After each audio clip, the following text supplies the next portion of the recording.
એક મસ્ત વાર્તા. એક પરિવાર જેમાં માતા પિતા, એક દીકરો અને દીકરી, જે બંને કોલેજ પૂરી કરી લીધી છે અને બંનેને સારી એવી જોબ પણ મળી ગઈ છે.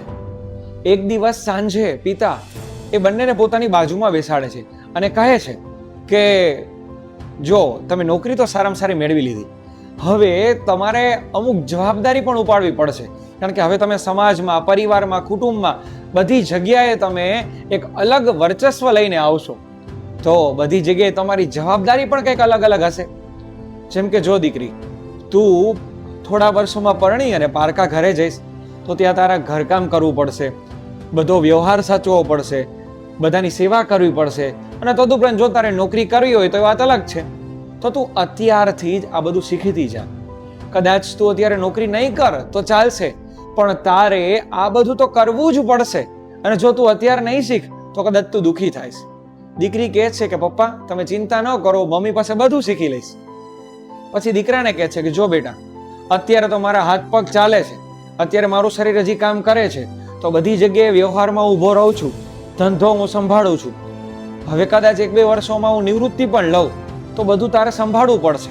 તો દીકરો કે તમે ચિંતા ન કરો, હું બધો ધંધોય સંભાળી લઈશ, વ્યવહાર પણ સંભાળી લઈશ અને બધા કુટુંબમાં બધા સભ્યો સાથે કેમ વર્તન કરવું એ પણ શીખી જઈશ. તમે કોઈ ચિંતા કરો મત.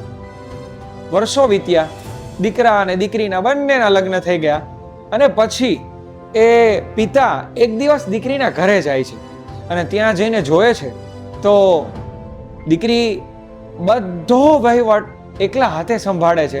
આખું ઘર એના કારણે ઉજળું છે અને બધા લોકો આખો દિવસ એ દીકરીને જ બોલાવ્યા કરતા હોય, એટલી પ્રેમાળ છે. અને એના સાસુ સસરા પણ એના પિતા પાસે બેસી અને એના વખાણ કરે છે કે અમારા ભાગ્ય સારા કહેવાય કે તમે તમારા ઘરનું અણમોલ રત્ન અમને દીધું અને અમે અહોભાગ્ય થઈ ગયા. એટલે પિતા પણ ખૂબ રાજી થઈ ગયા. સામે બીજી બાજુ દીકરો પણ બધો વહીવટ સંભાળે, બધો વ્યવહાર સંભાળે, કોઈ જગ્યાએ પિતાને ક્યાંય ચિંતા કરવાની જરૂર ન પડે, બધી જગ્યાએ એકલો હાથે લડી લે. હવે એક દિવસ સાંજે માતા અને પિતા બંને બેઠા હતા એટલે પિતાએ સહજતાથી કીધું એના પત્નીને કે કેવું થઈ ગયું, વર્ષો વીતતા વાર લાગે, ક્યાં નાના હતા અને મોટા થઈ ગયા અને બધી જવાબદારી સંભાળતા થઈ ગયા.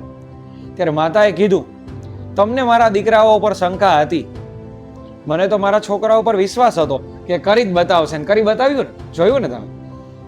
આ વાર્તા આપણને એ શીખવે છે કે દરેક માતા પિતાને પોતાના સંતાનો ઉપર ચિંતા હોય, પણ માને એક અલગ પ્રકારનો જ ભરોસો હોય કે ગમે એમ હોય મારું બાળક એટલે મારો છોકરો કે મારી છોકરી એ જ્યારે એની માથે આવશે ત્યારે બધું કરી બતાવશે અને એકલા હાથે લડીને બતાવશે અને સમાજમાં નામ કરી બતાવશે.